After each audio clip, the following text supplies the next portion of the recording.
Hello guys, welcome to our YouTube channel universal laws. आज आप जैसे कि जानते हैं कि उत्तराखंड जुडिशरी का पेपर हुआ है, तो हम उसी को डिस्कस करेंगे कि किसका करेक्ट आंसर क्या है। पहला पार्ट आप जानते ही हैं कि उत्तराखंड जुडिशरी में जीएस का आता है, जो कि अब हम स्टार्ट करते हैं। First question, the 11th schedule of the constitution of India provides for. Option number C इसका करेक्ट आंसर है, Panchayati Raj. The headquarter of UNESCO is located in. इसका करेक्ट आंसर है option number B, Paris. Total number of members of European Union are. जैसे कि आप जानते हैं बहुत करंट चल रहा है, यूरोपियन यूनियन से रिलेटेड काफ़ी चीज़ें हो रही हैं। ब्रिटेन भी अभी एग्जिट हुआ है यूरोपियन यूनियन से, तो थर्ड का करेक्ट आंसर है 27। The Surrogacy Act 2021 has received the assent of President on। जैसे कि इसमें लीगल जीएस भी आता है, तो उसका ये उससे रिलेटेड क्वेश्चन है। क्वेश्चन नंबर 4 का करेक्ट आंसर है D, 25 December. Which of the following is a series of military tribunal held following World War II by the Allied force under international law and law of war? इसका correct answer है option number A, Nuremberg trial. In which of the following case it was held that right not to be deported is contaminant in to Article 19 and available only to Indian citizen? Six का correct answer है C, Mohammad Salim Mulla versus Union of India. Law के question इसमें ऐसे आते हैं, case law से related, ये आपको पढ़ना पड़ता है। Usha Rao Manohar of India was appointed as the Secretary General and Associate Administrator of which agency of United Nations 2021? इस सेवेंथ का करेक्ट आंसर है UNDP, that is option number B. अगले क्वेश्चन पे आते हैं। Who among the following represented India at International Court of Justice in the case of Kulbhushan Jadhav? Question number 8 का correct answer है option number D, that is advocate Harish Salve. Which of the following section of surrogacy regulation act define the commercial surrogacy? ये तो उन्होंने बहुत detail में इससे ही पूछ लिया गया है, सरोगेसी एक्ट से। इसका करेक्ट आंसर है option number A, 2G। In India total states and union territory are. क्योंकि जब से जम्मू एंड कश्मीर यूटी बना है, ये क्वेश्चन तो बनना ही था। इसका करेक्ट ऑप्शन है B, 28 states and 8 union territories. Which of the following amendment act lowered the voting age of election from 21 years to 18 years? ये बहुत रिपीटेडली पूछा गया है बार बार।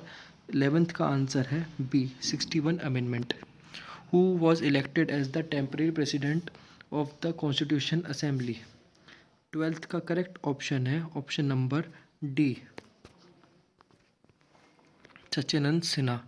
13th पे आते हैं। Which of the following is the first leading case decided by the supreme court on delegated legislation after the constitution came into force? 13th का correct answer है option number A, that is re Delhi laws act 1912। Question number 14 पे आते हैं। Which articles of the UN charter related to the domestic jurisdiction? 14th का correct answer है आपका option number सी, article 2 का sub clause 7। International finance corporation IFC compromises of? 15th का correct answer है आपका option number D, that is all of the above. Uttarakhand day और state foundation day is celebrated on? 16th का correct answer है option number B, November 9। As per insurance act 2021, FDI ceiling limit in the insurance sector has been? 17th का correct answer है option number C, that is November 11। 18th पे आ जाते हैं। Appointment of retired high court जजेस at sitting of high court is provided in constitution of India under article. 18th का answer है आपका option number A, 224A। Muslim women protection on marriage act 2019 came into effect from which day.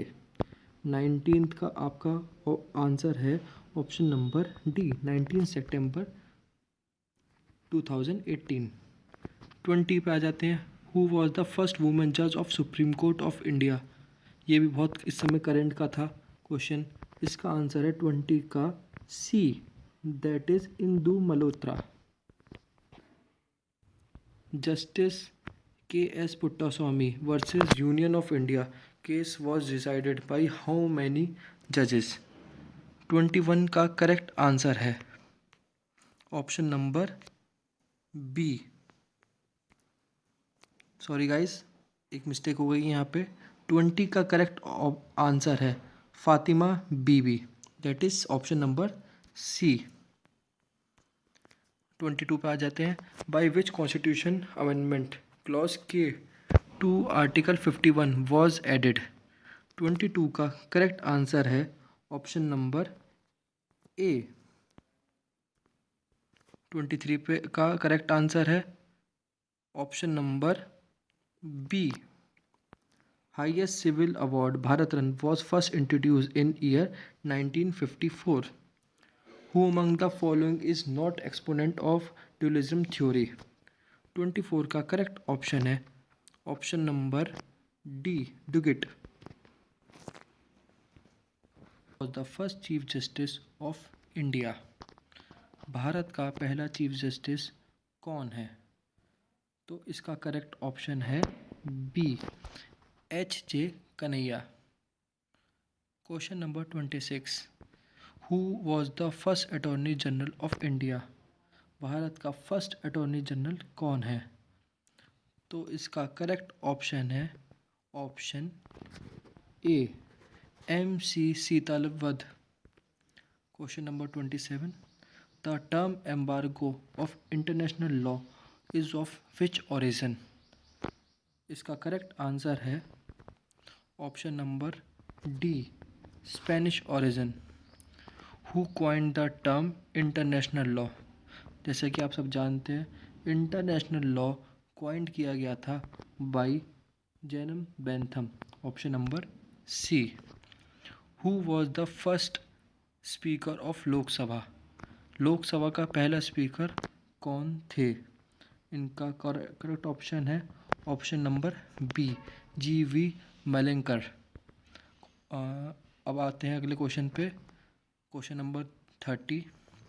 Which state government recently decided that no Gorkha citizen will be prosecuted under citizen amendment act 1955। इसका correct option है answer है option number A, Assam. Andaman and Nicobar island comes under the jurisdiction of which of the following high court. इसका correct option है आपका Calcutta high court, option number C. In which of the following case the public trust doctrine was mentioned by the supreme court of India. ये था आपका case MC Mehta versus Kamal Nath, that is option number D. अगले question पे आते हैं। Which of the following provision of constitution of India impose duty on the state to preserve and protect the environment। Question number 33 का correct answer है option number B, that is article 48A। By virtue of which of the following articles the constitution may be called the constitution of India. जैसा कि आप सब जानते हैं इसका correct option है article 393, that is option number A. अगले question पे आते हैं। Which of the following features of Indian constitution has borrowed from the Irish constitution. इसका आंसर है आपका option number D, that is directive principle of state policy. अगले question पे आते हैं, who was the first education minister of India. जैसे कि आप जानते हैं कि ये क्वेश्चन क्यों पूछा गया होगा, क्योंकि अब एजुकेशन बिल लॉन्च हुआ है, इसलिए क्वेश्चन रिलेटेड होता है कि ऐसे क्वेश्चन करंट में आ सकते हैं। तो आपका क्वेश्चन नंबर 36 का करेक्ट आंसर है अब्दुल कलाम आज़ाद। यह आपका ऑप्शन नंबर सी है। नेक्स्ट क्वेश्चन पे आते हैं, द टेन्योर ऑफ जज of international court of justice is. Question number 37 का करेक्ट आंसर है ऑप्शन नंबर 9। ये भी क्वेश्चन रिपीटेडली कई बार उत्तराखंड में पूछा गया है। The UN commission of human rights was replaced by. किसके द्वारा ह्यूमन राइट्स का कमीशन रिप्लेस हुआ है? 38 का आंसर है ह्यूमन राइट काउंसिल, जो कि आपका ऑप्शन नंबर बी में दे रखा है। 39 पे आ जाते हैं, where's the headquarter of international commission of jurists is located. Question number 39 का आंसर है A, that is Geneva. Who was the first law minister of India.